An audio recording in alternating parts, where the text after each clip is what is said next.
Hello and welcome. Today we are going to discuss the Community of Inquiry, or CoI Framework. Before we get started, we have a few participant reminders for you to make sure you're ready to learn. First of all, please complete the audio setup wizard, which is the little microphone with a red tools icon up in the upper left-hand corner of your screen, and that will ensure that you have the appropriate levels for audio and talk. We also ask that you remove any distractions, perhaps close your door or put up a Do Not Disturb sign. And then finally, we ask that you focus on our time together so that you can learn the most. If everybody's completed these items, we can proceed forward. My name is Nita Peters, and today, as I said, we're going to discuss the CoI Framework. It is Monday, January 19th, 2015. I would like to welcome all of you here today, whether you're here live or whether you're participating virtually. Come on, let's get started.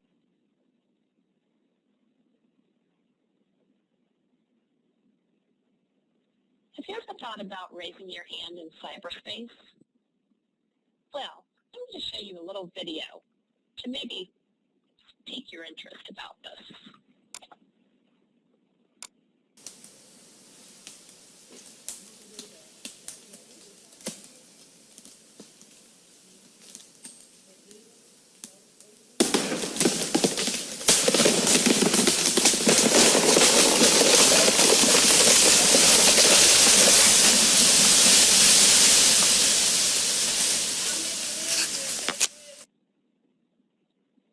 So if a tree falls in the forest and no one hears it, does it make a noise?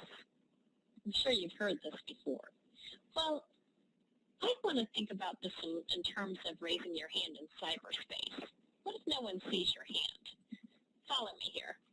Can you recall a time when you were compelled to raise your hand, whether it was to ask a question to better understand material or directions, or perhaps to contribute a personal reflection related to the topic? Can you likewise recall a time that you did so in a traditional classroom environment and your hand remained in the air without ever having been called upon? It is an awkward moment, that instance when you realize that the instructor either does not see your hand or, worse, has chosen not to acknowledge your hand. Slowly you lower your hand and you wonder, was that a stupid question I was going to ask? Maybe my voice does not matter? In cyberspace, unlike the proverbial tree in the forest mentioned earlier, you can raise your hand and there may be no one to see it, but you may still ask your question, make your contribution, and become a better learner in the process. You see, in cyberspace, you can go ahead and type in your question, and the instructor or other students can see it later and still respond and react to your question or comments. So how is that for a noise in the forest? The Community of Inquiry Framework is based upon John Dewey's philosophy of learning. The philosophical basis of Dewey's work states that the construction and sharing of meaning through interactions is the basis for knowledge. So the emergence of e-learning has precipitated a deeper look at how to best facilitate a rich online learning environment, which provides students with the opportunity to reflect on concepts, connect with others, and share their knowledge in such a way that allows learning objectives to be achieved. If shared knowledge and interaction are keys to better learning, then educators must be intentional about ensuring that raised hands are responded to and that individuals are encouraged to contemplate, ask, and share with others what they are questioning and learning. The Community of Inquiry Framework provides educators with methods for incorporating critical components in their courses so that students are achieving learning objectives.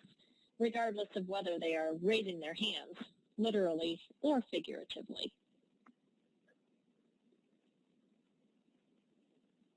There are three elements of the Community of Inquiry framework, and we will take a look at each of these.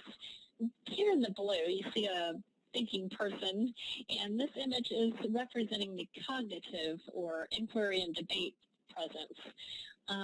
This second circle in the orange there with the little individuals liking and communicating and emailing, this is representing the social presence element of the Community of Inquiry framework. And then finally there on the right in the green we have the teacher, which is the teaching presence element of the Community of Inquiry framework. Let's take a look at each one individually. First, the cognitive presence refers to intentional reflection or processing of the course content, with learning objectives being an overarching framework. In short, this is the learning, thinking, and meaning-making element of the framework.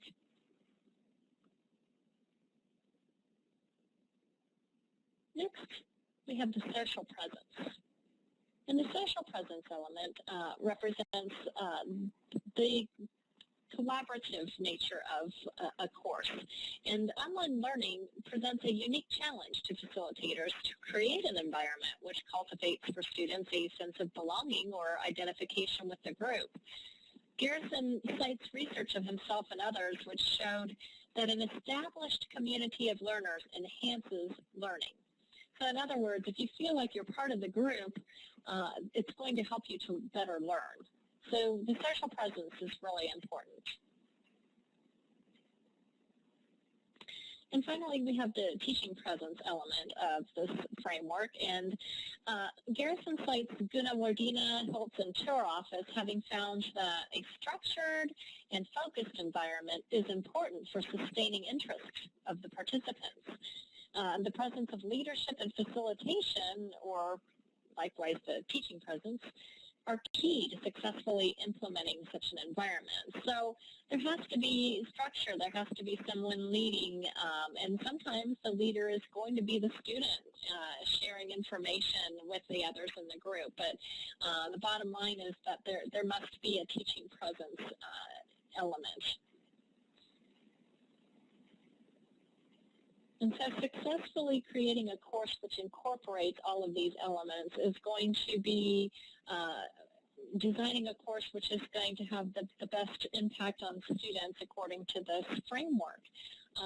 And so how do you do this? How do you make sure that students are exploring and reflecting and applying knowledge, that there's good design, facilitation, and direction, and that there's group identity and trust? Well, the best way to do this would be to have a very good familiarity with this Community of Inquiry framework. I'm going to share with you here at the end the information about the work of Garrison, but instructors would greatly benefit from this text, consulting the Community of Inquiry Categories and Indicators table on page 25 when they're building a course, so that each of the important elements are routinely addressed throughout the course as they're creating the syllabus and deciding activities and projects for students to be working on. This table identifies categories and examples for each of the three elements, and be a great reference tool for instructors to evaluate the inclusion of these elements throughout the coursework. And so in short, the CoI framework really does provide educators with the keys for successful online learning, incorporating each of the elements, the cognitive, the social, the teaching presences. These are keys to success in building coursework for online, blended, or even regular traditional classwork environments. In reference to the work that we've discussed today, all of this has been garnered from one text, and so it is a highly recommended text for anyone who is working in such an environment and wants to do the best at creating an environment that will help students learn. The work is from D. Randy Garrison, and it's a second edition of E-Learning in the 21st Century, a framework for research and practice. It's a copyright 2011, and it's a Routledge, Taylor & Francis Group publishers from New York and London. I hope this has been a helpful and informative session, and thank you so much for joining us today.